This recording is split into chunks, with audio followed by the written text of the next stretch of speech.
On critique beaucoup le Canadien à savoir qui devrait jouer avec chez Weber. Alors, on vous pose la question.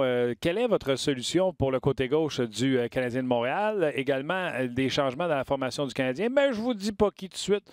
On va en parler avec Marc Denis, François Gagnon et Jean-Gabriel Pajot sera avec nous pour jaser.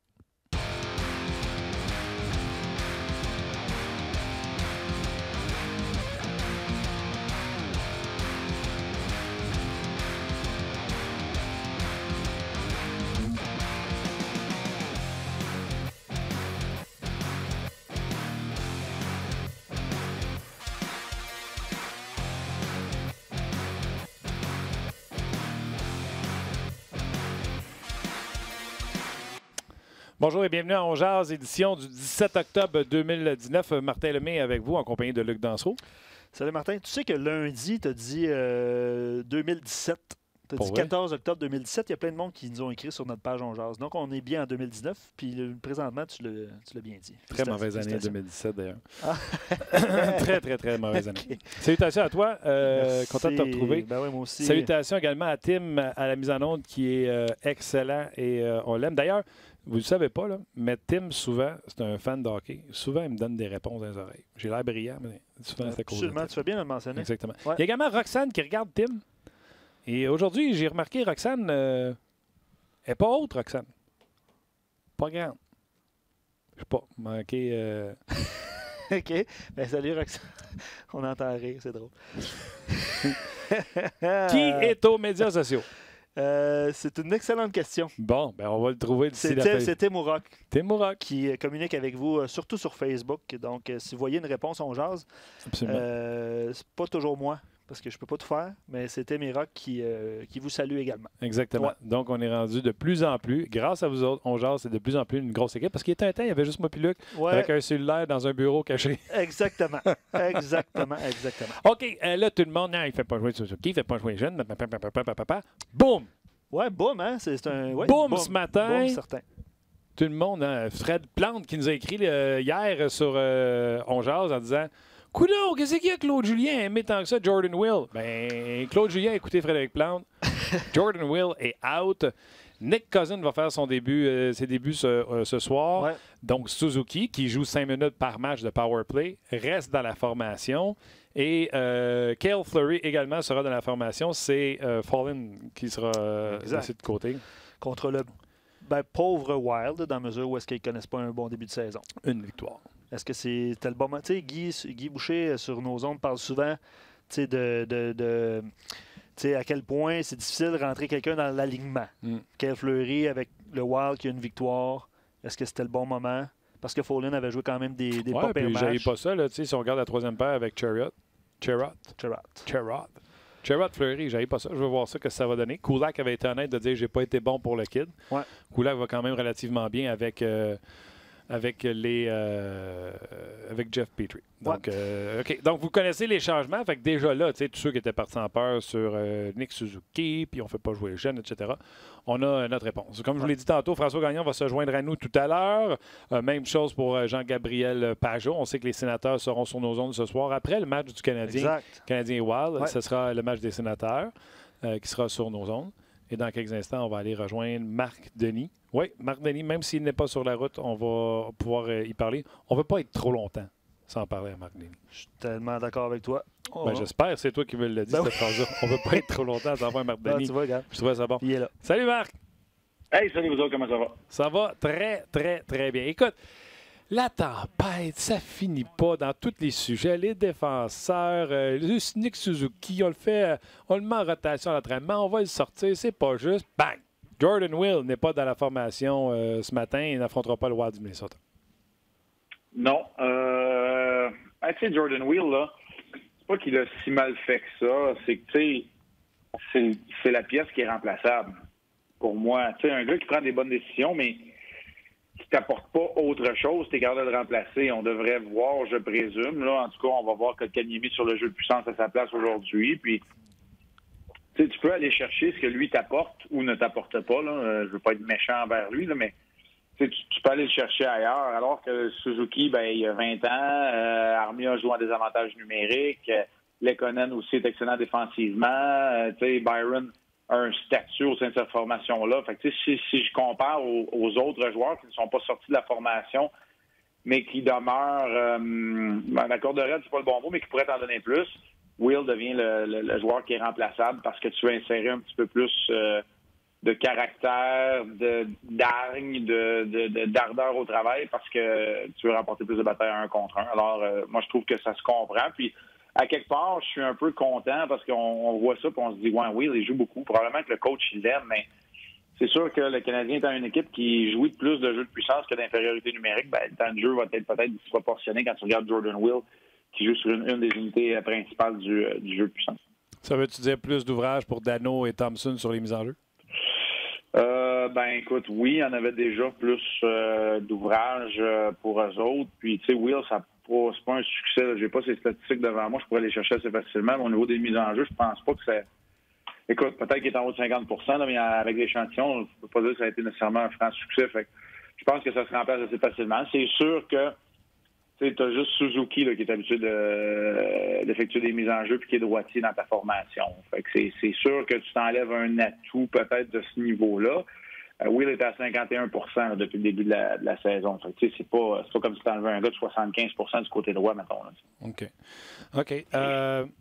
Puis, non, tu voulais-tu continuer? Excuse-moi. Non, c'est bon. Écoute, puis quand je disais que je suis content, tu sais, c'est peut-être des histoires de monde, c'est chouchou aussi. Tu sais, c'est pour ça que je te dis que je suis content de voir qu'on voit la même affaire. Tu sais, on voit que c'est un joueur qui peut amener certains avantages, mais qui est remplaçable. Tu sais, c'est un gars qui a 25 buts en carrière. Là, tu sais, c'est pas Paul Byron qui a 2 saisons de 20 buts consécutives là, avant d'avoir été blessé la saison dernière.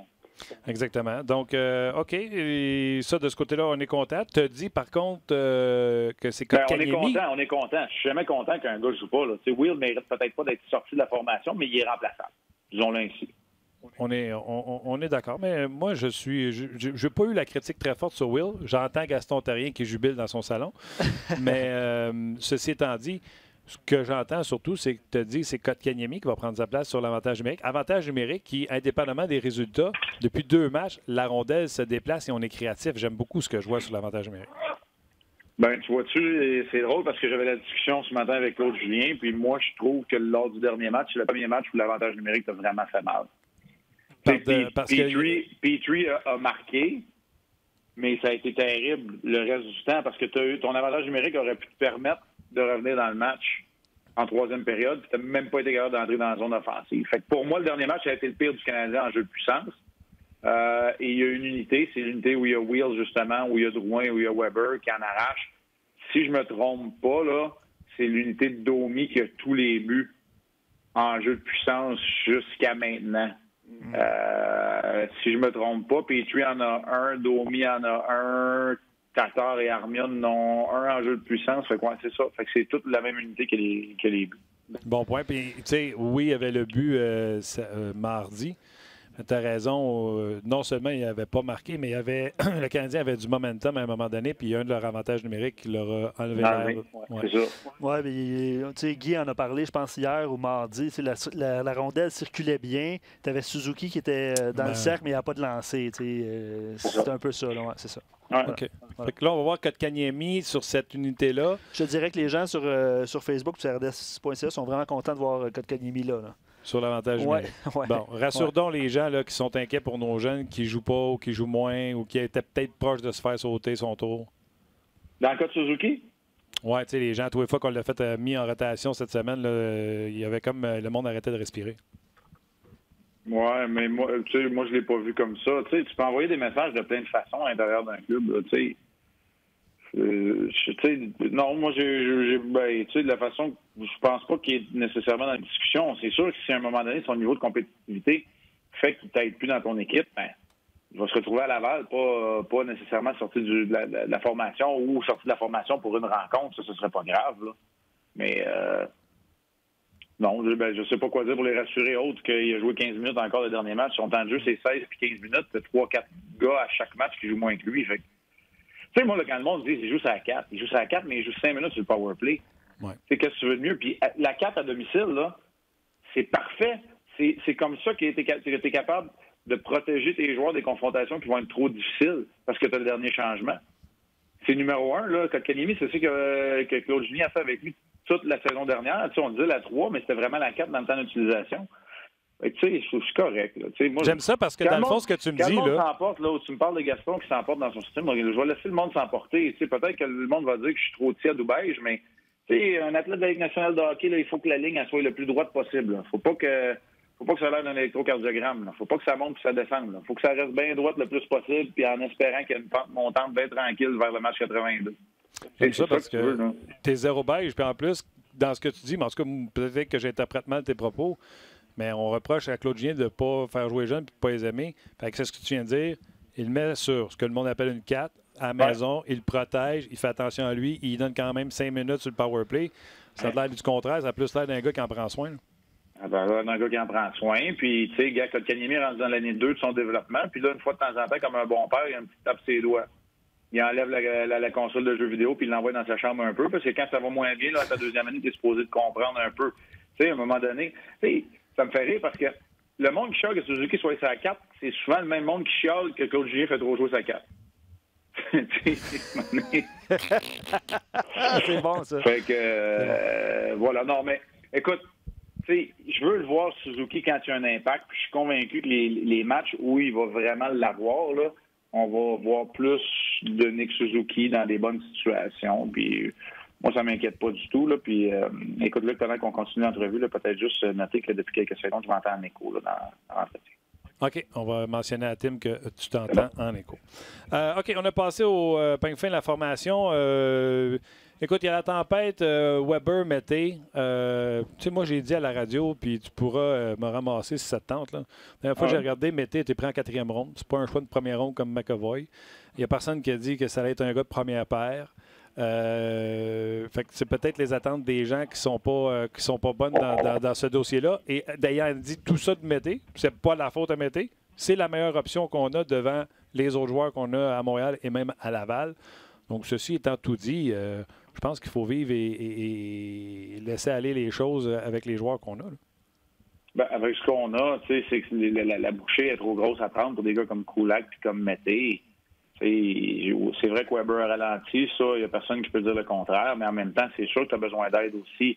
On a vu comment Kulak vient aider Petrie, même si Petrie, je pense qu'il a été le meilleur défenseur, le numéro 1 du côté du Canadien, ça demeure que Weber fait face à une qualité de compétition plus grande. Tu as raison dans ce que tu dis de Mété, c'est un choix de 4e tour, tempérons nos attentes. Le problème là-dedans, c'est que c'est un choix de 4e ronde qui a 21 ans, qui a joué à Laval l'année passée, qui a 1 an et demi qui joue au championnat du monde junior, qui était d'âge junior, qui est rendu sur un premier duo d'une équipe qui espère faire les séries éliminatoires. C'est ça le problème. Et là, je te dirais que ça revient plus sur les épaules à Marc Bergevin qu'à Claude Julien. Et moi, je pense que Marc Bergevin fait beaucoup plus de bons coups que de mauvais. Mais celui-là, c'est pas un mauvais qu'il a fait, c'est un bon qu'il n'a pas fait encore. T'sais, on l'a pas, le défenseur gaucher. Puis, je vais revenir sur Ben Sherratt, OK? Parce que là, tout le monde a vu 6 matchs de Ben Sherratt, puis ils connaissent Ben Sherratt. Ils savent comment il joue.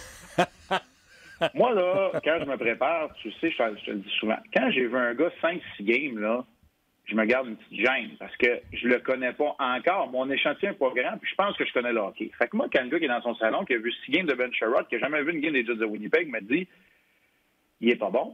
Moi, j'ai appelé du monde qui le voit jouer depuis des années à Winnipeg, qui l'ont vu jouer, ils m'ont dit Marc, tu vas l'aimer, tu vas voir, tu vas l'aimer.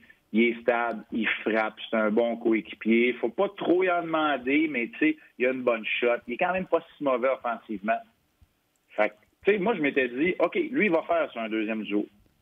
Clairement, lui, il faut qu'il joue contre la 3e et la 4e. Mais tu sais, il a fini plus 3 contre Saint-Louis parce qu'il jouait contre Bozak et Sundqvist. S'il joue contre O'Reilly, puis aide-moi un peu, puis Shen. O'Reilly, Perron, Shen, Schwartz. Mettons qu'on prend les lignes par les joueurs de centre. Là. Ouais. S'il joue contre la ligne à O'Reilly ou la ligne à Shen, il finit probablement pas plus 3. Il a joué contre Bozak et Sundqvist, il a fini plus 3.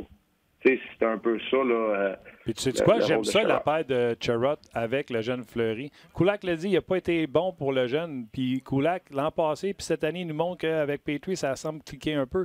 Fait que peut-être le vétéran Sherratt avec Fleury, ça pourrait être bon.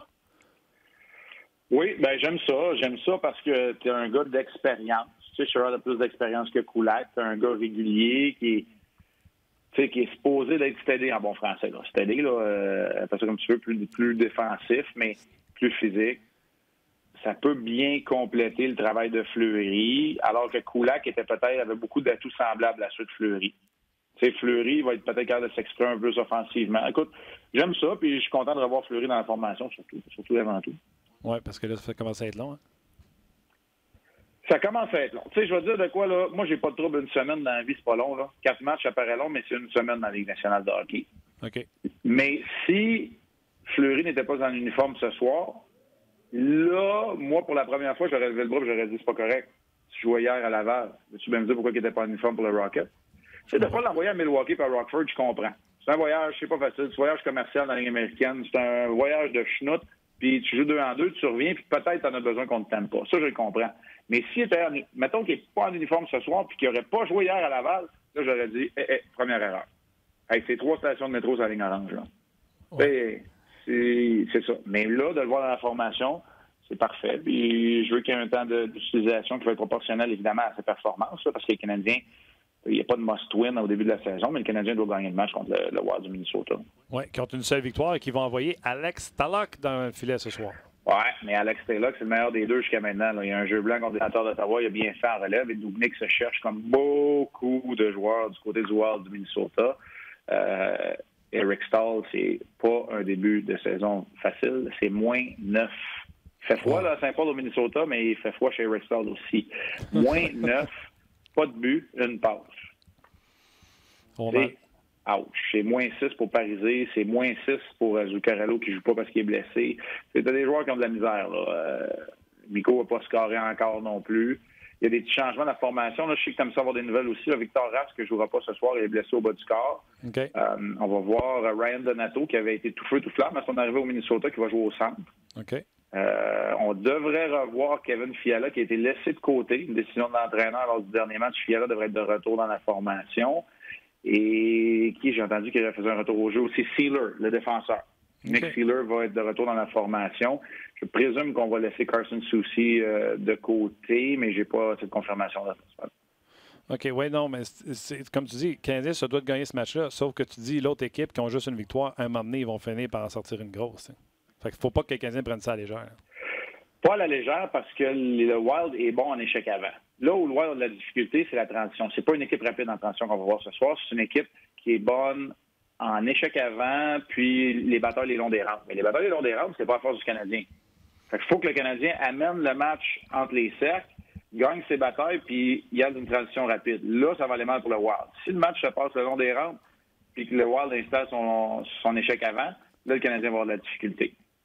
C'est simpliste là, quand je te dis ça, là, mais c'est pas mal l'idée générale de la rencontre de ce soir là, quand je regarde à peu près tous les indicateurs. Oui, non, j'aime ça. Puis, tu sais, le Canadien va devoir imposer sa vitesse. Puis, je pense que c'est un facteur où le Wild va avoir de la difficulté à dealer avec. Donc, le Canadien doit profiter de leurs avantages. OK, avant que je te laisse, je te mène d'ailleurs dans la Ligue nationale de hockey. OK. Je vais parler de ce qui s'est passé hier. Hier, les Oilers gagnent 6-3 face aux Flyers de Philadelphie. 5 points pour les Poolers de McDavid. Que tout le monde capote. Et un journaliste pose la question à Dave Tippett. Il dit, écoute, oui, 5 points à McDavid, tout ça, mais il dit, je pense que le gardien de but, Mikko Koskinen, a été pas pire. Il a reçu 50 lancés. Et Dave Tippett, je ne sais pas si tu as vu la côte, a dit d'un ton de glace. Il aurait dû être la première, la deuxième, la troisième étoile. Écoute, un son, pas une mouche, t'entends rien. Le monde attend de voir s'il va rire parce qu'il pense que c'est sarcastique. Il dit non, je suis sérieux. Ça finit 6-3, mais c'est pas un match de 6-3 si Koskinen n'est pas là. Il y a du rendement de ses gardiens, puis il sait qu'il sauve le derrière présentement. Dave Tippett, c'est un vieux de la vieille qui veut que son équipe joue d'une certaine façon. Ça va rendre optimal l'utilisation du talent offensif du Wild s'ils sont capables de jouer avec la structure que Dave Tippett a été capable d'amener, par exemple, en Arizona, où il faisait des petits miracles avec une équipe qui avait la moitié du talent offensif de Draisaitl puis McDavid tout seul. Là, je ne te parle même pas de Nugent Hopkins puis les autres. C'est ça.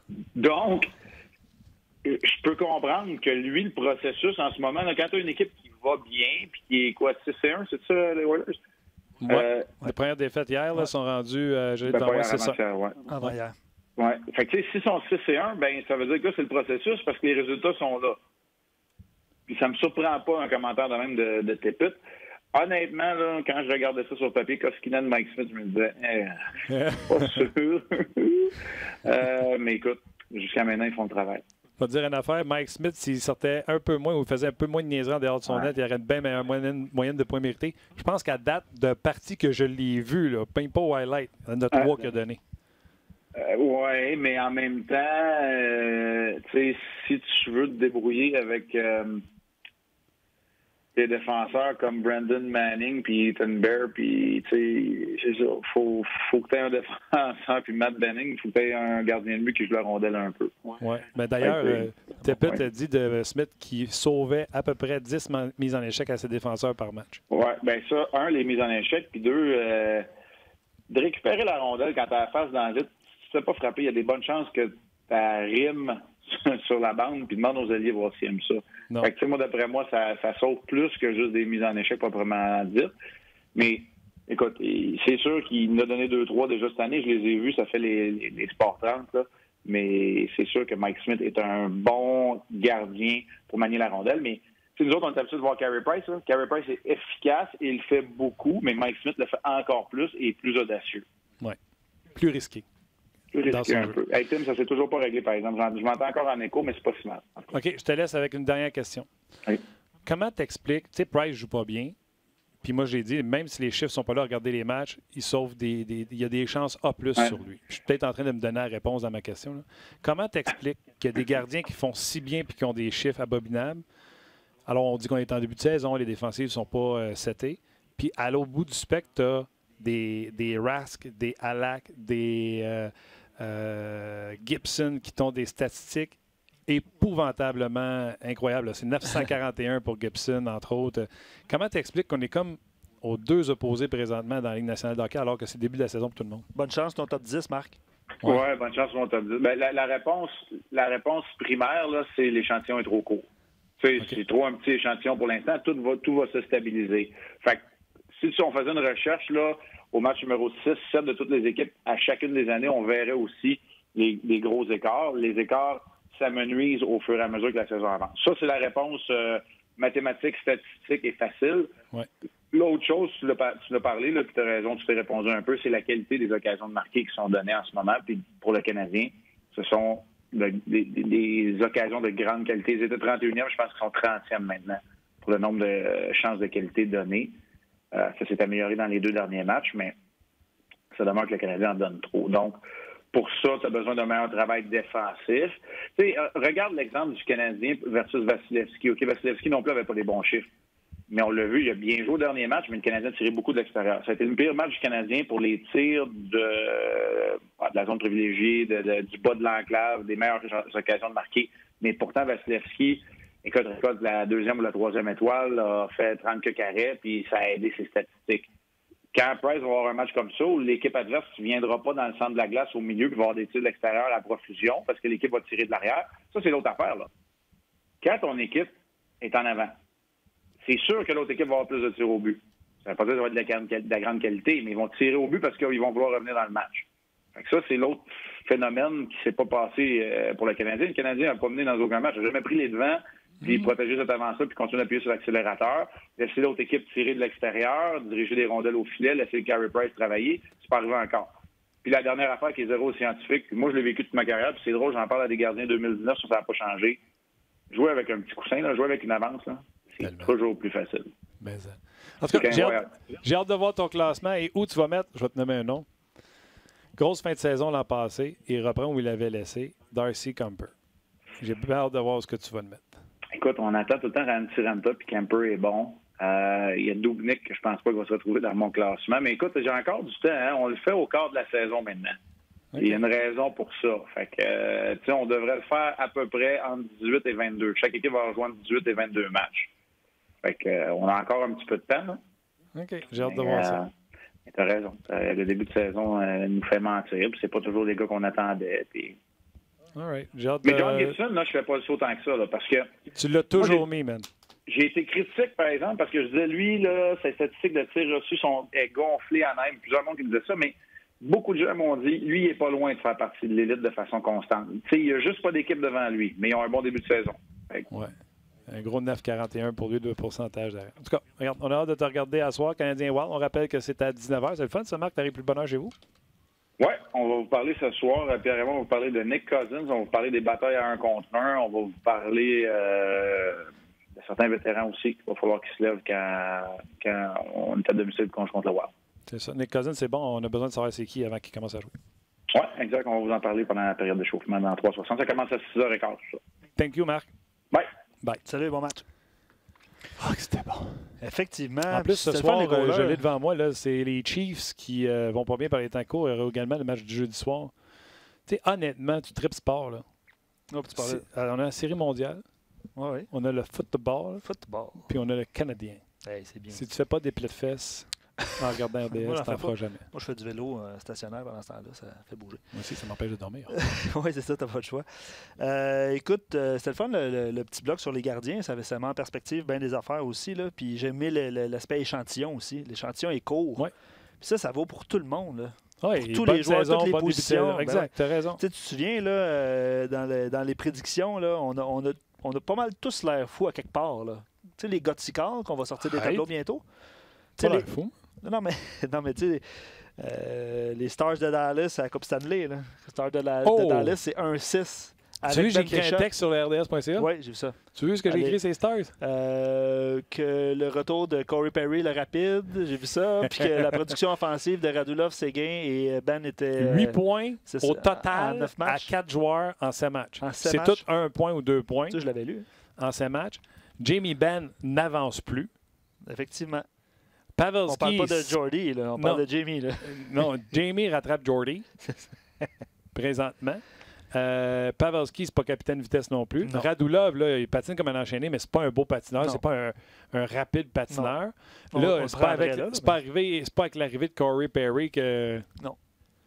Fait que Bishop va falloir qu'il se remette à garder les buts puis que le mémo se passe, qu'au moins qu'il marque en avantage numérique les Stars de Dallas. Quelle bonne jeune défensive, tu sais, on parlait, c'est ça. Mais bref. Klingberg a un point l'an passé, je pense, après 6 matchs, il devait en avoir 12. Effectivement. Ouais. Depuis sa blessure, il n'est jamais revenu. Oui. Effectivement. Puis je ne l'ai pas dans mon poste cette année, fait que ça me dérange moins. Okay. Je veux revenir évidemment sur des solutions en défensive. C'est sûr que les gens parlent de Romanov, d'être patient, parce que Alexander Romanov s'en vient bientôt. J'ai lu ou entendu Marc dire qu'il aimerait ça, qu'il finisse la saison. Il peut-tu finir la saison aussi? Non, en fait, je pense que Marc Bergevin va aller faire un tour en Russie. Ouais. C'est ce qu'on avait lu quelque part en novembre-décembre.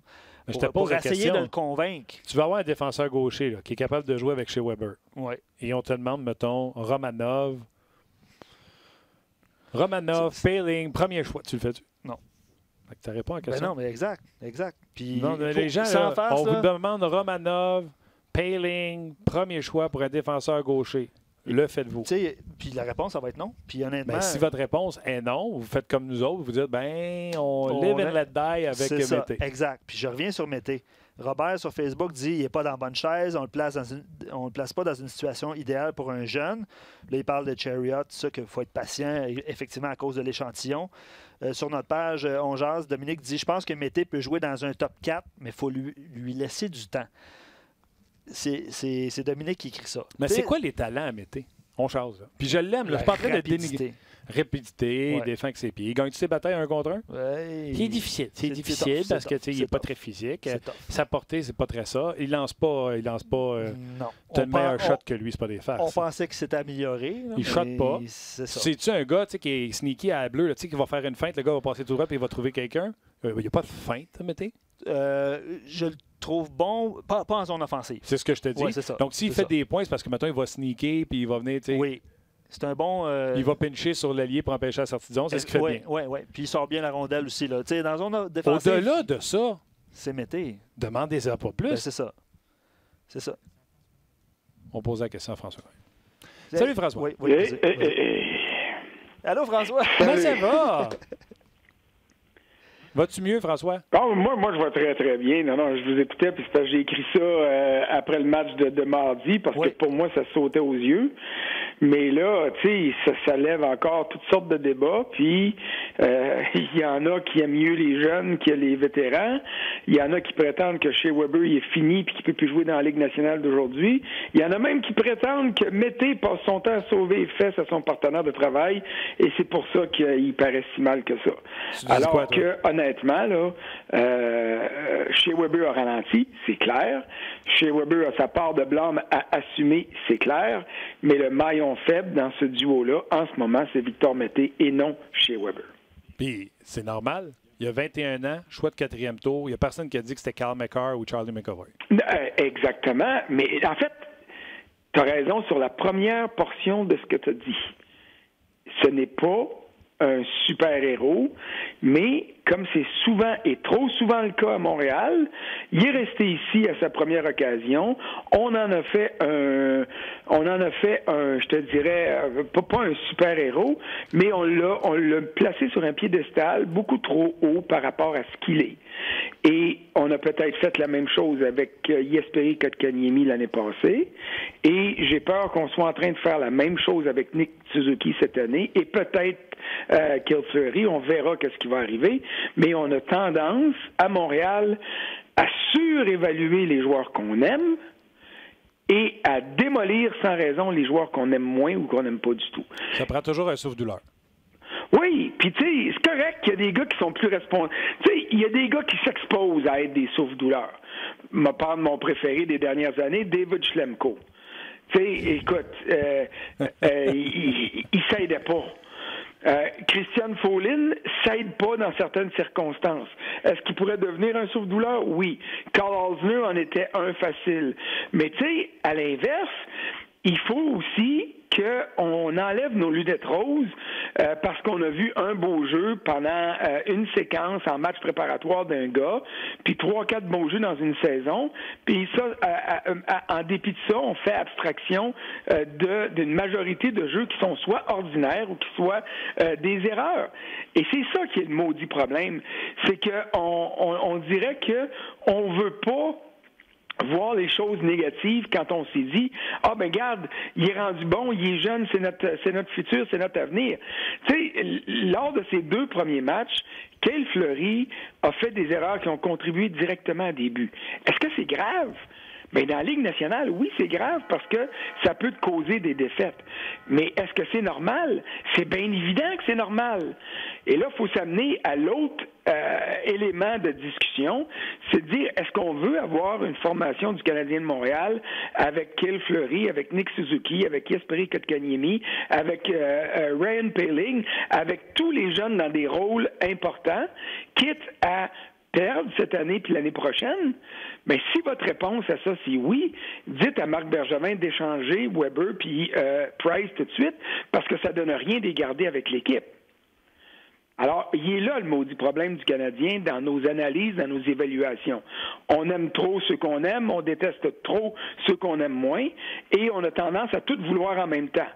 On veut donner de la place aux jeunes. On prétend que le coach n'a jamais fait ça, alors que quand tu regardes son parcours, il a fait de la place à des jeunes à Boston. Il a fait de la place à des jeunes quand il était ici à Montréal au début, dans son premier séjour comme entraîneur-chef dans la Ligue nationale. Mais tu veux que les jeunes soient là, mais tu veux en même temps que le club gagne.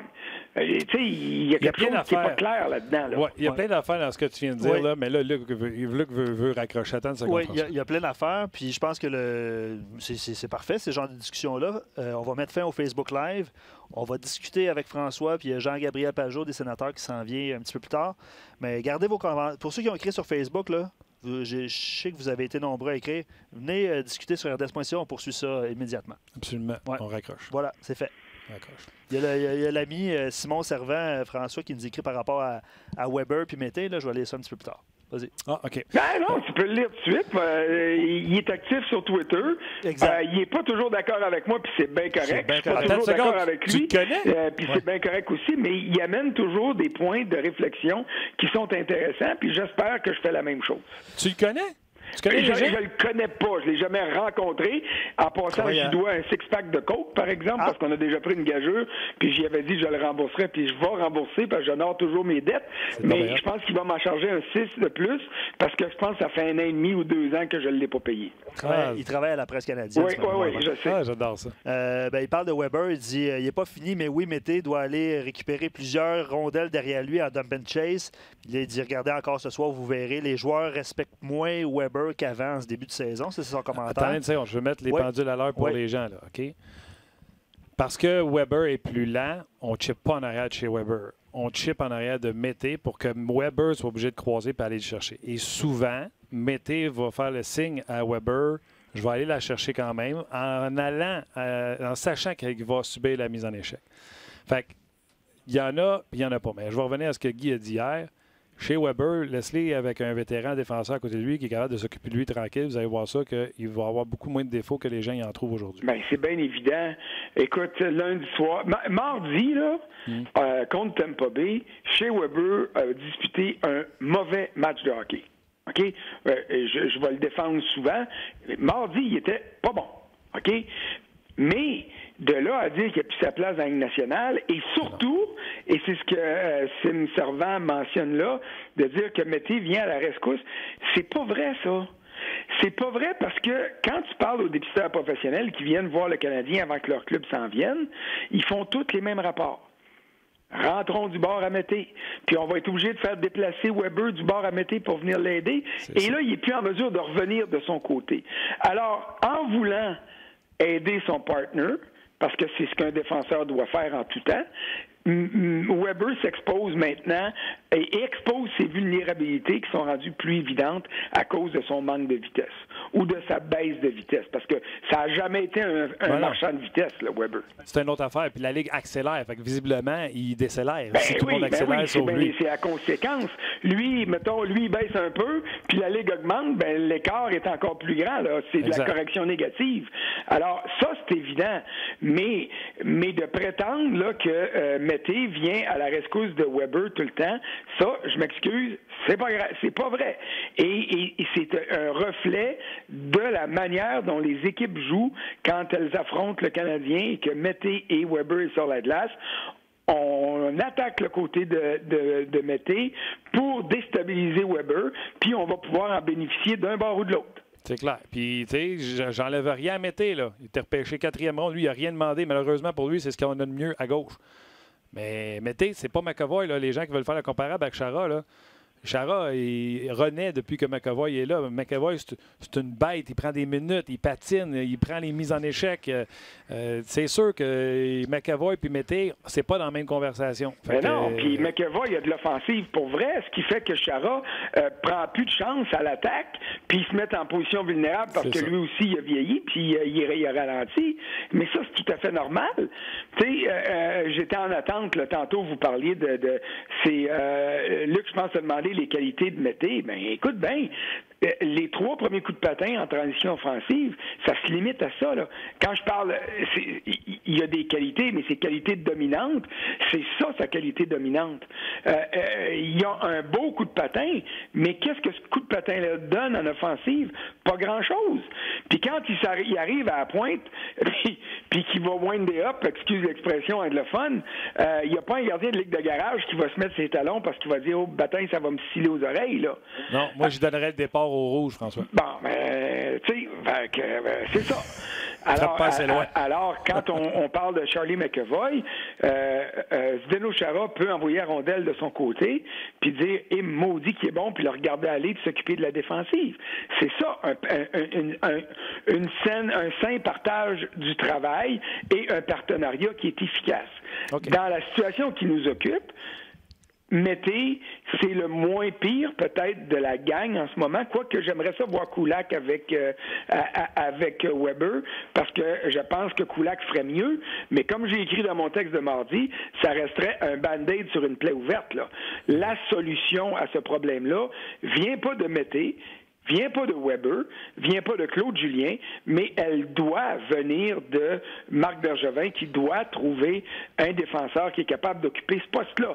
Puis arrêtons de dire, là, un partenaire à Weber, occuper ce poste-là.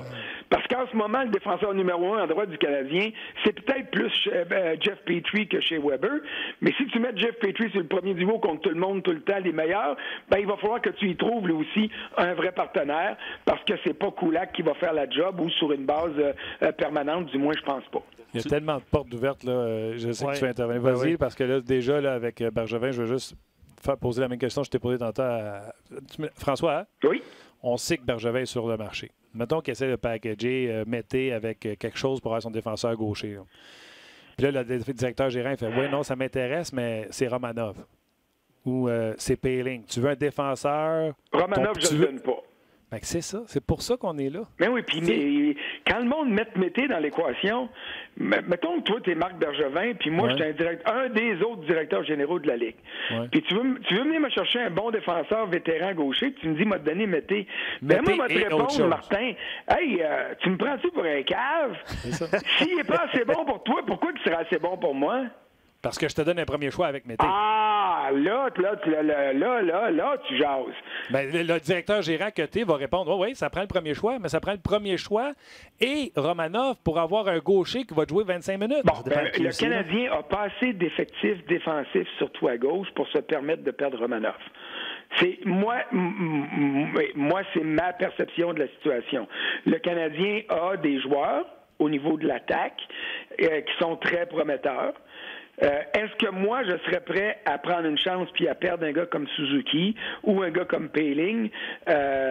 Oui, la réponse, c'est oui. Maintenant, ça dépend pour qui, là. Pas pour un Carl Hausner, là. Pas pour un gars qui est en fin de carrière, qui s'en vient comme une police d'assurance.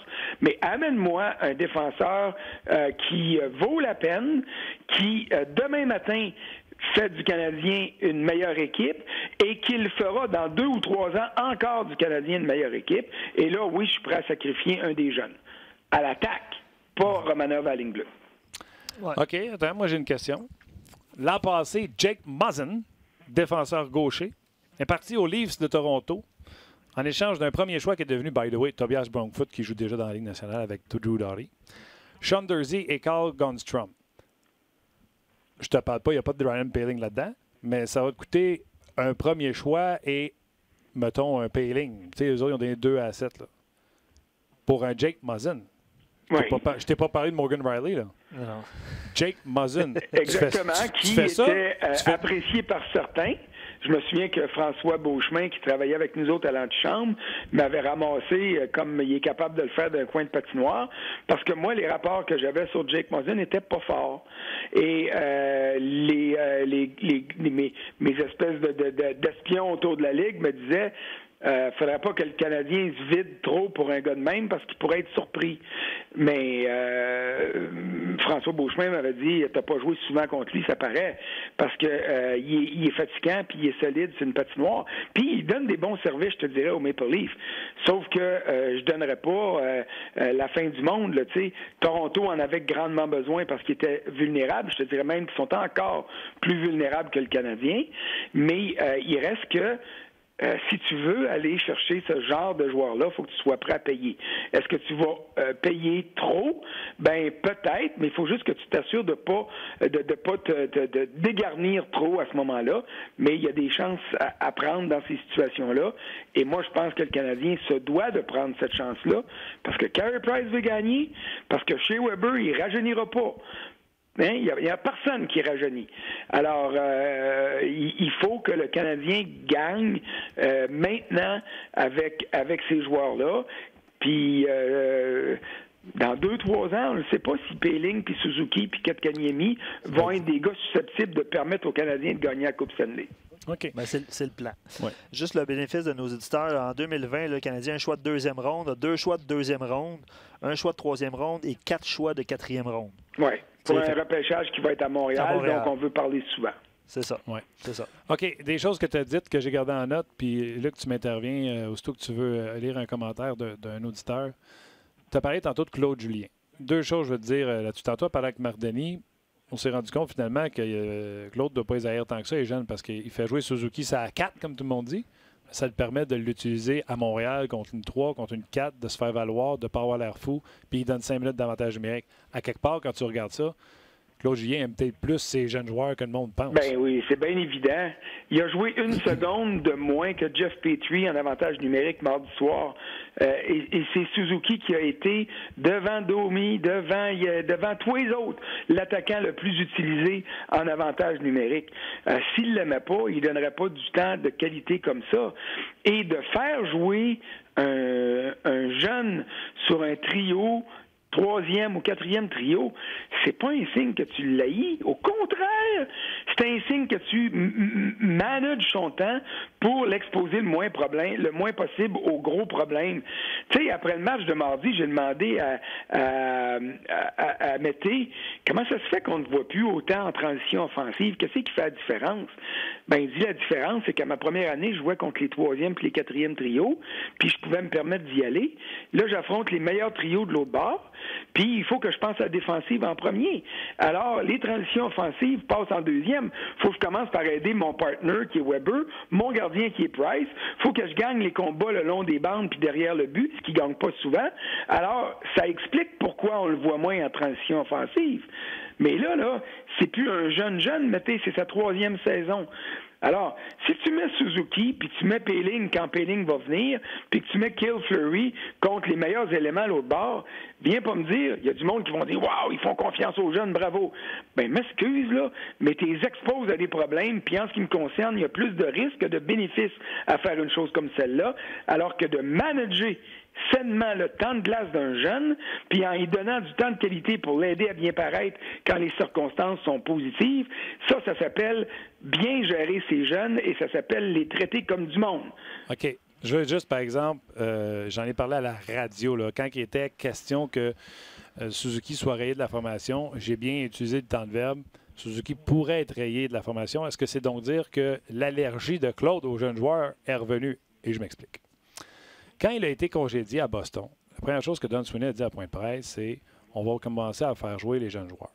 Et après ça, il a comme nuancé ses propos, puis ça se trouve encore sur Internet, c'est encore écrit noir sur blanc. Il dit « Vous ne trouverez jamais 2 personnes, que ce soit des frères, des amis, des gens qui travaillent ensemble, qui sont d'accord sur tout. » Sauf que moi, ma philosophie, c'est qu'on doit être capable de faire jouer les jeunes joueurs et vivre avec leurs erreurs. Et c'était plus difficile pour Claude de vivre avec les erreurs des jeunes joueurs.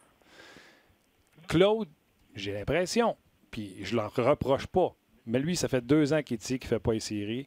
J'ai l'impression qu'il dit « Cette année, si je ne suis pas pour faire les séries, je ne ferai pas les séries avec les joueurs comme moi, je veux avoir ça à la classe. » OK, ça se respecte, là, ce que tu dis là, mais on va revenir à ton exemple de Boston. Oui.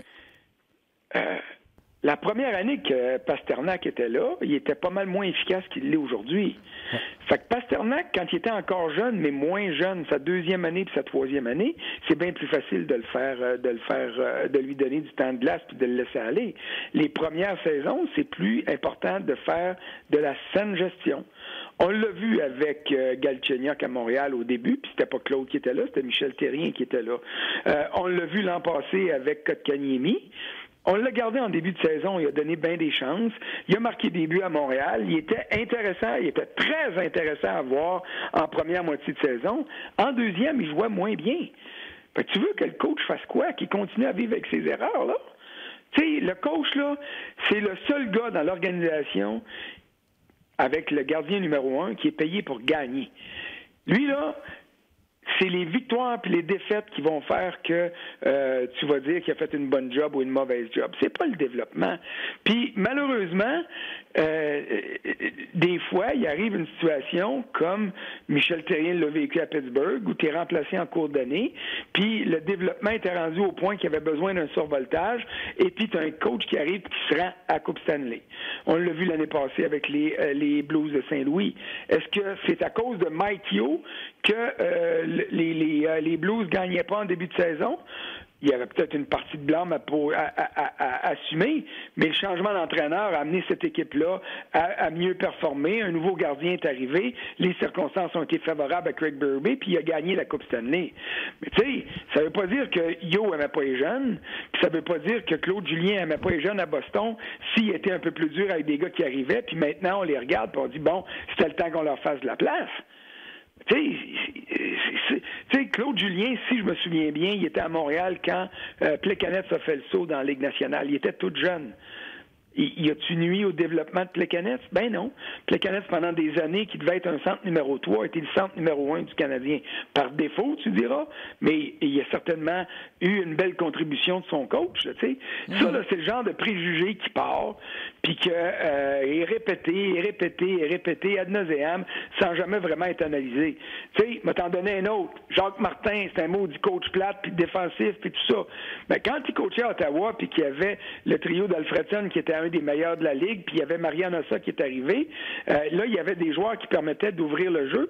Pendant 2 ou 3 ans, les Sénateurs ont été, si ce n'était pas le numéro 1, c'était le numéro 2 des clubs en fonction des buts marqués. Mais il y avait encore la réputation d'être un coach plate puis défensif parce que le monde aime ça répéter les mêmes enneries de temps en temps parce qu'on a catégorisé un gars comme étant défensif ou offensif ou qui aimait pas les jeunes ou qui aimait les jeunes. Quand? C'est pas facile, la vie de coach. Puis comme Claude l'a dit dans son point de presse hier, je m'adapte avec les effectifs que j'ai. Oui, t'es surpris de le voir. Ça fait longtemps qu'on n'a pas entendu ça. Oui, le coach a comme dit, garde, moi je fais ce qu'on me donne. Marc, je cherche un défenseur. J'ai comme l'impression que... On peut l'entendre. Attendons-le. Écoute, je travaille avec ce que j'ai, puis ça ne veut pas dire que je ne suis pas satisfait. C'est un gars qui bouge bien la rondelle, là. Mais ta question, tu as eu la réponse déjà de Marc. Je pense qu'on cherche un défenseur gaucher. Ça n'enlève rien à nos défenseurs comme c'est là, mais ça les positionne peut-être dans un meilleur poste. C'est rare qu'on entend des choses comme ça. Bien, c'est rare, mais tu entends ça d'un coach quand il se rend compte qu'il est jugé, je te dirais, trop sévèrement ou injustement. Mardi soir à Toronto, qu'est-ce que Bruce Boudreau, qui va être en arrière du banc du Wild à soir contre le Canadien, a dit après la défaite? J'aimerais ça, moi, avoir une petite pastille que je pourrais donner à tous mes joueurs pour qu'ils soient plus rapides soudainement, mais ça n'existe pas, cette pilule-là. Mais ça, c'est un message non seulement à ton GM, qui est nouveau d'ailleurs en passant, mais c'est un message à tous tes joueurs qui sont rendus vieux et qui sont pas vite, là. Alors, j'ai hâte de voir, moi, la réaction du Wild ce soir, de Parisé, de Suter, de Koivu. Tu sais, des gars qui sont des bons joueurs de hockey, mais qui rajeunissent pas et qui sont dans la Ligue nationale d'aujourd'hui, qui ont peut-être perdu une demi-seconde ou 3/4 de seconde. Mais se faire dire ça par son coach, c'est pas tout le temps agréable. Non, c'est clair. C'est comme, tu sais, tantôt, puis je ne vais pas revenir là-dessus, mais tu sais, j'ai écrit un texte sur le RDS.ca en disant... Écoute, le Canadien a cassé 5 minutes. Ouais, puis c'est un jeu d'erreur. C'est juste que quand le Lightning casse, c'est Lehkonen qui lance. Puis quand que le Canadien casse, c'est Stamkos qui lance. C'est une question de talent, c'est pas une question de constance. Mais Claude Julien va parler en point de presse et dire, parce que moi, je ne les ai pas, les Kucherov, les Stamkos, les... je te dirais que le but qui a fait la différence, puis là, je m'excuse de te pogner au vol de même puis t'envoyer une papillon, là, mais c'est Braden Coburn qui a scoré en fin de première. Parce qu'il y a 4 buts en carrière. C'est pas Stamkos. Parce que... Mais il t'ouvre la porte en créant des erreurs ou en commettant des erreurs, puis l'adversaire qui est capable d'en profiter va te faire payer pour. Puis peu importe que ce soit Coburn ou que ce soit Johnson ou Stamkos, qui sont les 3 marqueurs de mardi, ben c'est clair que le Lightning, on va leur donner le bénéfice du doute. Quand tu ouvres la porte, ils vont rentrer dedans. Ils ont plus de talent que le Canadien a tendance à se cogner le nez sur le cadre de porte. On va le dire demain. C'est exactement ça. Moi, j'ai juste je sais qu'il va falloir se quitter bientôt, François, là, mais je vois ça partout pas mal depuis le début de la journée par rapport au défenseur gaucher. Je reviens là-dessus. Là. Maxime rapporte que, je sais pas, il y a des rumeurs, j'ai pas vu. Est-ce que vous prendriez un guess avec un défenseur comme Marc-Édouard Vlasic, par exemple? Je sais pas son nom commence à sortir. Je ne parlerai pas un guess. J'irai le chercher à San Jose en char. C'est 7 millions. C'est beaucoup d'argent pour encore bien des années, mais c'est un stabilisateur. Et c'est un gars qui, tu sais, tantôt, je te disais, il faut qu'il s'assure, le gars que tu vas aller chercher, il faut que tu t'assures qu'il va faire de ton équipe un meilleur club maintenant, mais dans 2 ans, puis dans 3 ans aussi. Et quand je regarde Marc-Édouard Vlasic, je vois un défenseur qui sera toujours bon parce qu'il va adapter son jeu à ses capacités. C'est pas une bombe offensive, on va s'entendre, mais c'est un gars qui a fait les équipes nationales parce qu'il est un des meilleurs, sinon, je dirais pas le meilleur, mais un des meilleurs défenseurs défensifs de la Ligue nationale de hockey. Alors, le jour qu'il va lâcher son premier duo pour être sur un 2e ou qu'il va finir sa carrière sur un 3e duo, il ne sera pas un danger pour ton équipe parce que ce sera toujours un défenseur efficace et intelligent. Alors, oui, si tu peux te le permettre au niveau monétaire, ça peut être intéressant. Maintenant, San Jose, là, ils ont besoin de jeunesse, puis ils ont besoin d'espace sur le plafond salarial. Fait que si tu leur rends service en enlevant un gros contrat de leur liste de paye, ben calcule que tu y rends déjà un service, alors tu y envoies pas ton gros lot aussi, là, puis un choix de première ronde, puis ton meilleur espoir, puis tout ça, là. Parce qu'au niveau de la Ligue nationale d'aujourd'hui, de la place sur le plafond salarial, ça vaut un premier choix repêchage. C'est pour ça que tu as des équipes qui ramassent un contrat sans rien avoir à donner en plus, parce que c'est le service qu'ils ont rendu à l'autre équipe. C'est ça la grosse monnaie d'échange, que tu dis, OK, tu me donnes ça, mais tu n'auras rien en retour, parce que moi, là, je te rends un gros service en faisant ça. Alors, Vlasic ferait du Canadien une bien meilleure défensive et une meilleure équipe, puis en même temps, ben, le Canadien rendrait service à San Jose parce qu'on enlèverait de la masse salariale un très gros contrat là-bas. Encore 7 ans à 7 millions par année pour Vlasic, il a 32 ans. Il n'y a pas une clause de non-mouvement, par exemple? Full. Fait que ça, c'est une autre affaire. Il faut qu'il accepte de partir de San Jose pour s'en venir. Là. Ça, c'est loin d'être acquis. Là. C'est pas fait, ça. Je voulais un dernier commentaire. Vas-y. Il ne fait pas l'unanimité, il ne censure pas ses propos, il pèse sur les bobos là où ça fait mal, il joue avec notre orgueil, mais moi, François Gagnon, je l'adore. C'est Sylvain qui écrit ça, il dit les choses objectivement telles qu'elles sont. Moi, je vais te dire, il dit avec le cœur.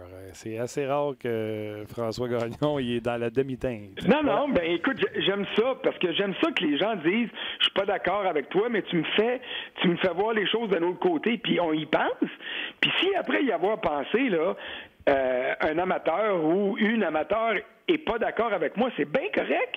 Des fois, je me trompe, moi aussi. Mais moi, j'aime ça, quand tout le monde pense dans le même sens, je me dis, il y a quelque chose qui marche pas là-dedans. Là. Pourquoi, là? Et là, c'est ça que j'essaie de voir des fois, d'analyser de l'autre côté, puis de dire, ça se peut qu'il y ait une autre version, un autre côté à médaille. Puis c'est ça que j'aime aller chercher.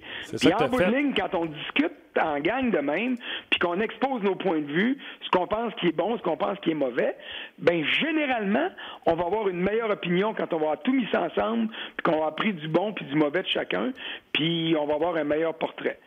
C'est juste ça qu'on fait. Là. On dresse des portraits à tous les jours, puis le dessin final va arriver à la fin de la saison pour les séries, puis après ça, il va arriver le 12 ou le 13 juin avec le club qui va gagner la Coupe Stanley. Ouais. Puis là, ça t'a permis de faire un call comme les Sabres. Ça va bien pour toi à date jusqu'à maintenant avec les Sabres de Buffalo. T'as-tu remarqué que je n'en ai pas parlé parce que, regarde, la saison est encore jeune. Mais les points qu'ils ont au classement, on les enlèvera pas, sauf qu'ils en ont gagné 10 de suite l'année passée puis ils n'ont pas fait les séries. Exact. Fait qu'on va se calmer le pompon un peu. T'as-tu remarqué aussi, je t'ai pas parlé de mon Yoel Armia, que t'aimes un peu moins?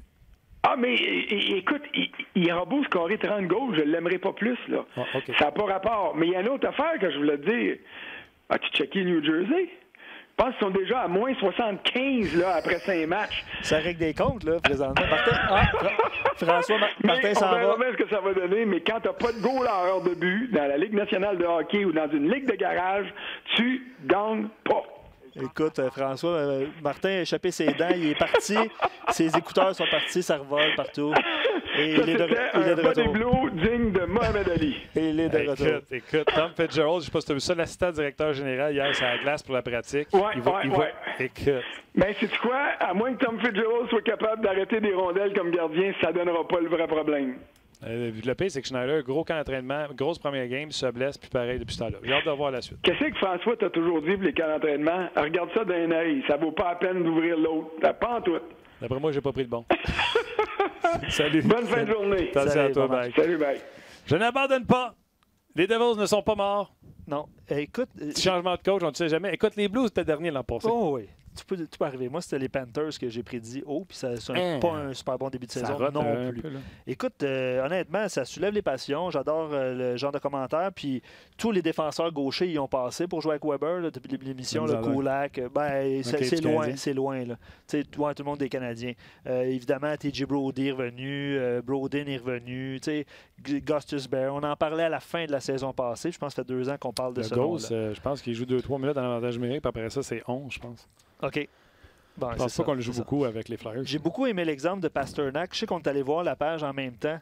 Je dis pas que Suzuki va devenir Pasternak. Ces 2 premières années, ça a été difficile. Même la deuxième, on l'a retourné en Ligue américaine d'hockey.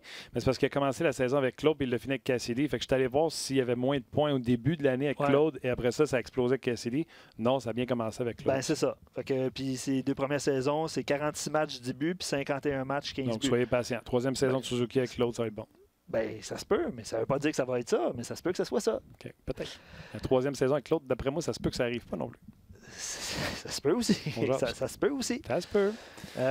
Sénateur joue sur nos ondes 22 heures après le match canadien. Oui. Puis on s'est entretenu avec. Tu t'es entretenu avec Jean-Gabriel Pageau. Ben, on s'entretient avec Jean-Gabriel Pageau. Tu sais qu'il a subi une blessure à la Eric Carlson. Puis ces blessures-là, normalement, prennent du temps à guérir. Comment ça va justement la santé, Jean-Gabriel?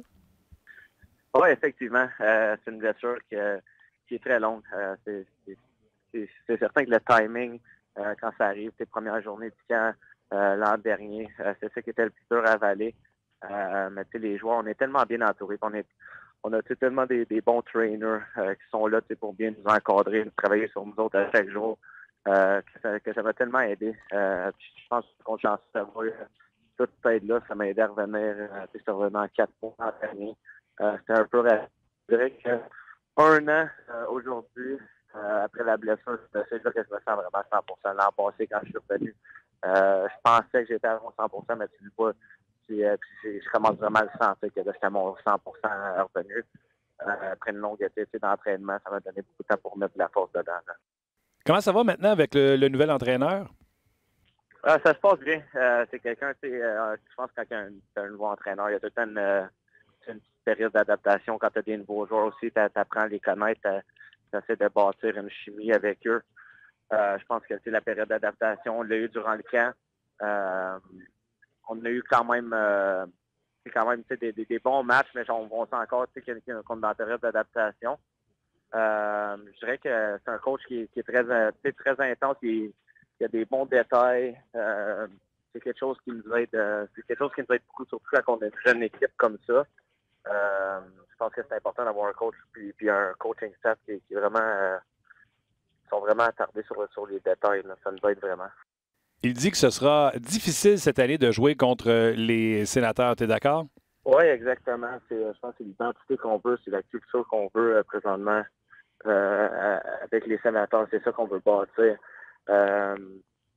On commence à travailler.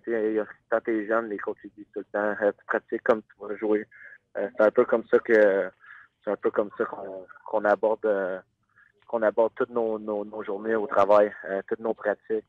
Tous nos matchs. Puis je pense que ça va être ça jusqu'à la fin de l'année. On veut vraiment bâtir quand tu affrontes les Sénateurs, ça va être un match intense, un match qui va être dur à gagner. Pas de capitaine cette année du côté des Sénateurs. Quel est ton rôle au niveau du leadership? Oui, c'est quelque chose que je trouve vraiment le fun. Les jeunes qui arrivent maintenant, ça fait déjà une couple d'années qui sont avec l'équipe. Tu vois qu'ils ont déjà pris de l'expérience, mais c'est juste d'être avec eux et de partager des moments, des expériences que j'ai vécues. J'ai eu beaucoup de bas, de haut déjà dans ma carrière. Peut-être capable de partager ça avec eux, je pense que c'est des conseils qui peuvent amener loin.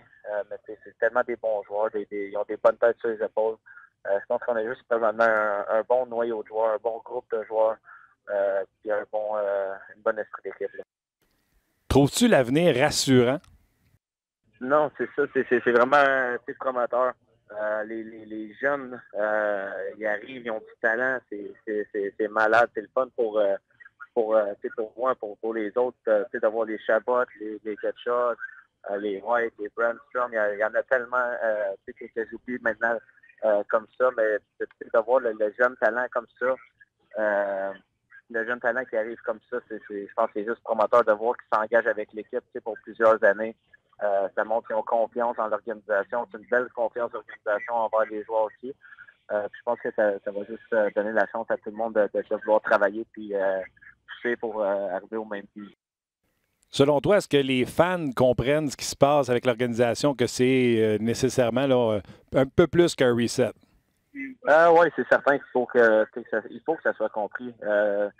L'équipe est en train de bâtir quelque chose de solide. Puis c'est là que tu as besoin de support des partisans. Tu veux que les partisans soient là, tu veux qu'ils viennent t'encourager, qu'ils te supportent dans cette transition-là. Je pense que ça va porter fruit s'ils continuent à encourager l'équipe. Comment tu vois le prochain voyage des Sénateurs? Est-ce que tu trouves que votre jeu est à point? Oui, c'est certain que dans nos derniers matchs, on a joué des matchs plus solides, évidemment. Si on veut chercher à aller jouer un 60 minutes, ce qu'on n'a pas réussi à faire le dernier match à Minnesota. Mais évidemment, notre seule victoire, on était définitivement la meilleure équipe, l'équipe qui a travaillé le plus, puis l'équipe qui méritait de remporter le match. Là, on a un voyage. Je pense que c'est bon, justement, quand tu as une nouvelle équipe, des nouveaux visages, des nouveaux joueurs, d'avoir réussir à apprendre à les connaître encore plus. Je pense que ça fait un bon team building. Puis, je pense qu'un voyage comme ça peut vraiment changer vite la note. Donc, nous autres, ça ne changera pas notre plan de match. Ça va être d'arriver et donner notre 110% dans le premier match à Vegas, puis après ça, puis aller une journée à la fois. Merci beaucoup, Jean-Gabriel Pageau. D'ailleurs, on vous rappelle que le match des Sénateurs face aux Golden Knights de Vegas, c'est ce soir immédiatement après le match du Canadien sur RDS. Hey, on n'en a pas parlé des Golden Knights vraiment depuis le début de la saison, mais Pacioretty va bien quand même. Pacioretty va bien. Je tiens à dire que je l'ai pris dans le pool de l'Auto-Québec. Il comptait pour 5 points seulement. Tony Marinaro, le renier de ses racines italiennes. Il n'a pas voulu le prendre. Alors, toi, tu parles de l'émission Faites vos jeux, oui, que vous enregistrez le vendredi. Web diffusé gratuitement sur rds.ca dès 19h. Et cette semaine, je pense que l'horaire est un peu chamboulé, là, mais pendant que je parle de ça, là, ne manquez pas sur rds.ca. Le combat de Beterbiev, oui, c'est 22h pour les abonnés de RDS câblé. Il va être disponible sur RDS Direct. Donc, ne manquez pas ça pour les amateurs de boxe. Puis, il va y avoir Faites vos jeux, puis il va y avoir du UFC aussi sur rds.ca. Donc, ne manquez pas ça. Je voulais juste en profiter. Puis, faites vos jeux. C'est demain aussi. En tout cas, je pense que c'est 19h quand même, là, mais l'horaire est chamboulé avec le baseball également. Là. OK. Des bonnes blagues avant de partir. Ron dit pourquoi pas faire jouer Weber à gauche. Petrie à droite. Je trouve ça bon, moi. C'est très bon. Non, ça ne marchera pas. Dehan serait un bon choix, même Olimata.